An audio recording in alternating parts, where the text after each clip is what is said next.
welcome to episode 2 of the Braun building project. This week, Suzette and I had a really great week. We got a lot of things done. We got all of the exterior doors picked, all of the interior doors picked, all of the windows selected. We picked out all the stair details, and while we're doing that, as you can see behind me here, obviously the builders were pretty busy this week too.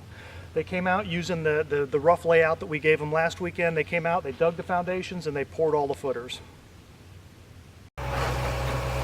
I was out here earlier today to check on the progress and got to see them actually pouring the footing with the cement pumping truck.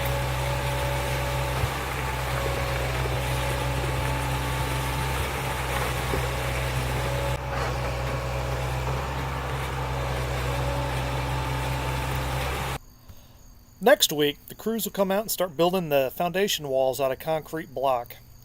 At the low end of the property, where this camera is located, the foundation wall will be around 8 feet tall due to the slope of the ground. You can see as they poured the footing, they created steps to allow for the concrete blocks to step down as they're coming downhill. This allows the blocks themselves to remain level. Once they do that, they will then cover those with a brick veneer.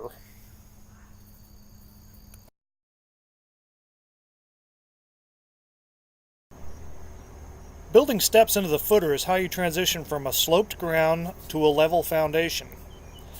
Here's an illustration I did that really shows how the steps in the foundation work in conjunction with the cinder blocks that will be built on top of them. So there's not a lot for us to do, for me to do out at the site right now. So what we're going to do is we're going to focus on some projects I have going on at the house. So let's go back and check in on those.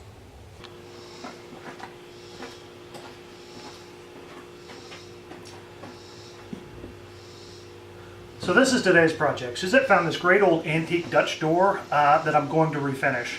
We're going to put this in the kind of kitchen living room area going out into the screened-in porch, and we think it's going to be awesome to be able to open the top, get all that fresh air in from the screened-in porch, but leave the bottom closed in case we don't want the dogs out roaming around the neighborhood, or the property for that matter. So the door wasn't in great shape. It's missing some pieces. It has some chunks on the wood. So that's my project, is to really restore this and bring it back to life. For the door itself, I'm going to take all the old hardware off here. I'm going to sand down. The inside of the door is going to go back to wood, and what they're going to do is we're going to have several wood doors in the house, and they're going to stain those at the end of the project. So I'll leave this wood, and they'll stain this to match the rest of the new doors when they do that. The outside of the door is actually going to be painted, so that one's going to be pretty easy. Just light sanding so the coat of paint adheres to it. So let me get started taking the hardware off.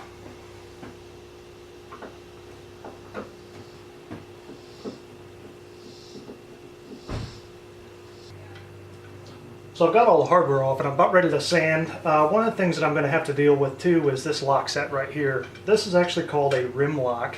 You can see it doesn't actually go through the door, it all sits on top of it. Kind of really more from the colonial period than Craftsman, but I think it adds a little character to the house. I don't know how well you can see this, it's in pretty bad shape. I'm going to have to do a little Googling on that and figuring out how to restore that brass.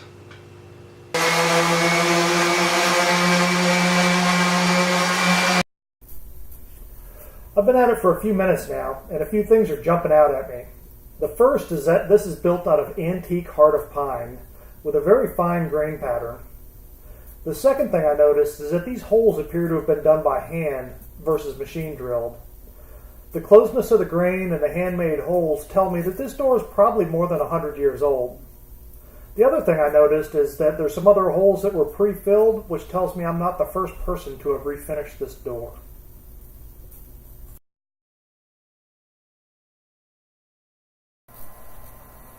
Back out at the job site, I enlisted a buddy of mine that does drone photography to come out and give me some aerial shots of the building site. When looking at it from the air, you can really start to see the outline of the house and how it's going to sit on the land. You'll see the garage is the square to the right, the four piers where the front porch is going to be and where the rear porch is going to be. And you really get a feel for how big the property is.